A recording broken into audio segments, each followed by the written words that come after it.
Picking up from where I left, in a Wadden discourse, the sauce or underflow is made of people who bond over a shared sense of urgency and common values and assumptions.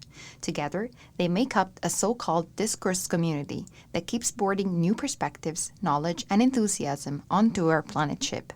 When these efforts are channeled into practical solutions, the result is a community of practice. PRW has made an effort in this sense too. Let's take the example of the vaarrecreatie. It's hard to imagine now, but more than 10 years ago, boating recreation, government, and nature organizations could hardly understand each other. Change became possible when new questions were asked. What are your values? What is your interest? That is how PRW helped connect the dots and form a community. Interest organizations like the Vereniging Waadvaarders also played a key role in sharing insights and values.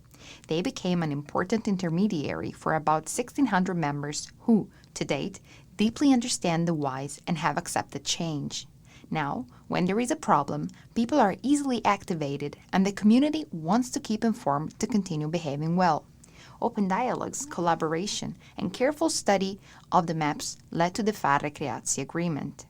PRW's efforts to connect and develop a community that is informed and aware are also reflected in the dialogue with the Common Wadden Sea Secretariat, which led to the creation of communities of understanding for dark sky and sediment management based on shared knowledge, know-how, and perception of the values of the Wadden Sea.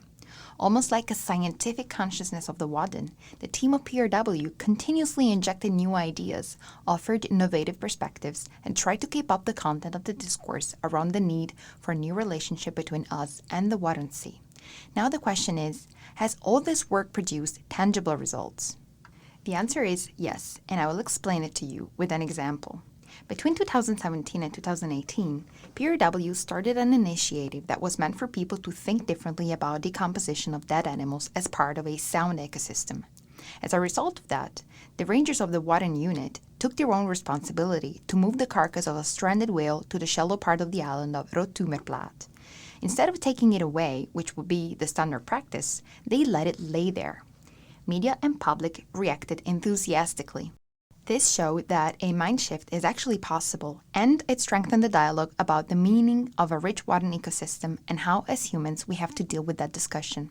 The idea of thinking about decomposition as part of the ecosystem is out of the bottle, and it now belongs to the discourse.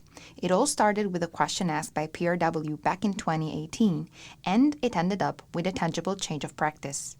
PRW pushed to put things on the agenda that others did not care or dare to do. Are chemicals and medical waste a problem for the Wadden Sea?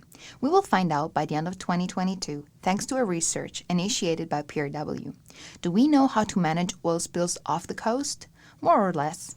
PRW has brought already existing knowledge and know-how together and then added a plus, namely a decision tree on how and, more importantly, when to act or not to act after an oil spill.